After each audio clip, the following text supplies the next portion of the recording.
What would happen to us and our planet if it became as big as the Sun? The diameter of the Earth is 8,000 miles. Crossing it is like driving back and forth across the USA 3 times. That doesn't sound like much, right? Well, how about repeating this journey 305 more times? Just imagine the gas expenses.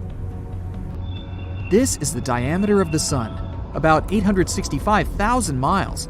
Compared to our Earth, the Sun is unimaginably huge. So what will happen to us if we catch up with it? There are 4 possible scenarios, depending on what we mean when we say the size of the Sun. Scenario 1. The Earth becomes as large as the Sun, but its mass remains the same. A colossal planet with the mass of a teeny tiny Earth. First, say bye-bye to gravity. The more massive the planet, the stronger its gravity is, and vice versa. Such a lightweight planet simply wouldn't be able to attract anything to itself. Gravity creates all the heavy substances. Everything, from pebbles to entire continents, is held thanks to it. I believe you've already guessed what would happen without it. We'd all turn into dust particles. Yes, the Earth simply becomes a dust cloud.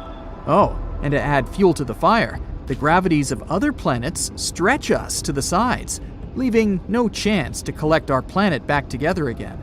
This scenario doesn't look very good, does it? By the way, even if the Earth somehow remained a planet, life couldn't have originated on it in these conditions. There would have been a considerable distance between the center of the Earth and its surface. And remember, the planet's mass is minimal, so no gravity. It just wouldn't be able to hold the atmosphere. And without the atmosphere, living organisms cannot develop. Not like it would have mattered. The Earth now is a cloud anyway. So now this cloud, weighing about 10 times heavier than Jupiter, is gathering in space. As a result, it collapses and turns into a star. Say hi to the new Sun. Scenario 2. This works both as a separate scenario and as a result of the previous one. The Earth becomes as large as the Sun and gets its mass. Now we have 2 suns. We become a so-called binary star system.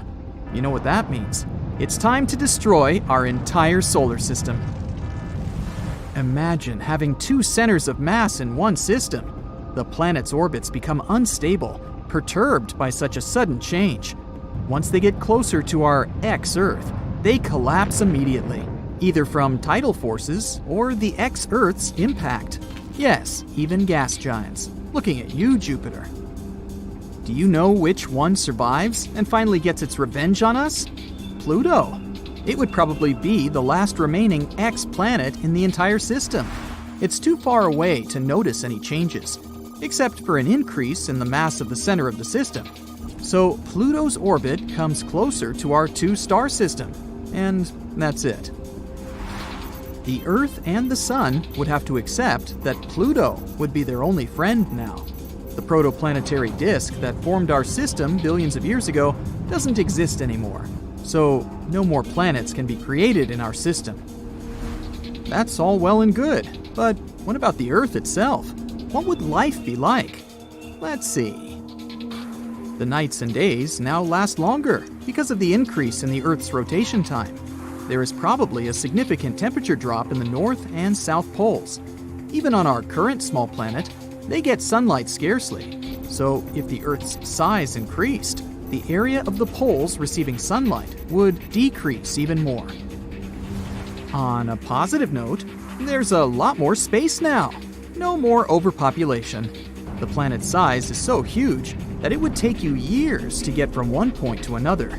Yeah, if you think about it, we'd probably be very lonely there. But hey, who knows? Maybe rockets would become our primary means of transportation. Yeah, that would have been cool. There are many vast uncharted areas that no human ever saw or visited. We also wouldn't know about the existence of many different civilizations and tribes. Centuries pass, and many of us go away without ever meeting other people or learning about them. and that's if we can walk at all. Our bones cannot support our weight with such a considerable gravity, and our hearts have to work twice as hard to keep us alive. The birds can't fly anymore. Nothing can, precisely. All the existing trees fall down, and the new ones grow very close to the earth, like grass. Talking about the trees, how is our ecosystem doing? Well, not good. If we don't appreciate the environment on our small Earth right now, imagine what would happen if we had such a massive space at our disposal. I even assume that our tons of garbage would have overpowered even those endless supplies of trees and clean water that we would have in our new large home. Our machines and robots have to be huge to do at least something now. That's because even ordinary farms now are the size of the US states. I also assume that it would be much darker than we're used to. The Earth is so small now. Imagine what would happen when our planet becomes the size of the sun itself. Less sunlight means that we'd probably need an artificial sun. Also, the temperature differences on the planet's surface would be huge. If you're surprised, you probably underestimated the size of the sun. It's almost 110 times larger than the Earth. Our new Earth's equator equals our current Earth's 35 equators. Oh, and remember Pluto? Well, it's our only moon now. The first one would have probably crashed into us a long time ago, making us share the fate of the dinosaurs. In that case, all the water would likely evaporate from our planet. Anyway, there are thousands of bad possibilities, but let's just move on and focus on something good. Scenario 3. Same thing, but the Earth retains its density. Now this one is interesting.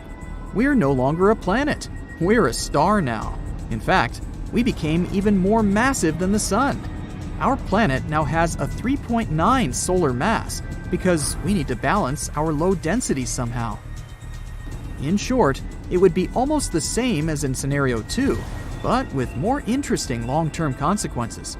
Since our Earth became 4 times as massive as the Sun, it would have burned its fuel quicker. Then it would evolve, and depending on the mass of its core, it either becomes a supernova or just blows off its outer layers to form a planetary nebula.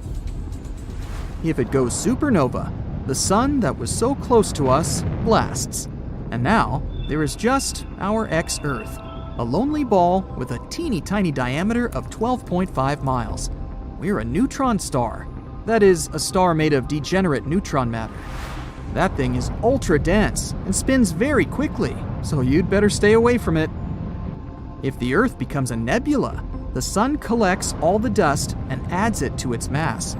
Now we have a slightly more massive Sun and a white dwarf. The time passes, and Grandpa Sun lives out his life. It becomes a red giant after depleting the hydrogen in its core. It starts expanding and leaves its material, mostly hydrogen, on the white dwarf. That's us. When the matter reaches high enough temperatures and pressures, nuclear fusion happens. We become a nova. Yay, we're a star again. A lonely one, but a star nevertheless. So what happens next? You see, a star is a battle of opposing forces. One of them is gravity, which tries in every possible way to compress the lead into a small ball as much as possible. The second is a pile of fuel in the star's core, which, while burning, forms tons of energy and substantial hot temperatures. As long as these forces are in balance, the star lives. But when the star's fuel runs out, the star cools down. The pressure inside it drops. This means gravity has won. It squeezes the star with all its might, and as a result, the star goes, hooray! In just 15 seconds, the brightest light you've ever seen in your life flashes, and our ex-Earth goes supernova, leaving a stunning nebula behind. Anyway, don't worry. It's actually impossible for a rocky planet to be the size of the Sun. Only other stars can be that large. But wait, why is our Earth so small while the other planets are enormous? Do they just keep growing, or do they stop at some point? The more mass you add, the more compression you get. As planets become more massive, the gravitational compression increases. They stop growing when their mass reaches roughly 1.7 times that of Jupiter, or 540 masses of the Earth. After that, adding more mass to a planet will make it smaller because the compression becomes stronger. In other words, our little thought experiment is impossible.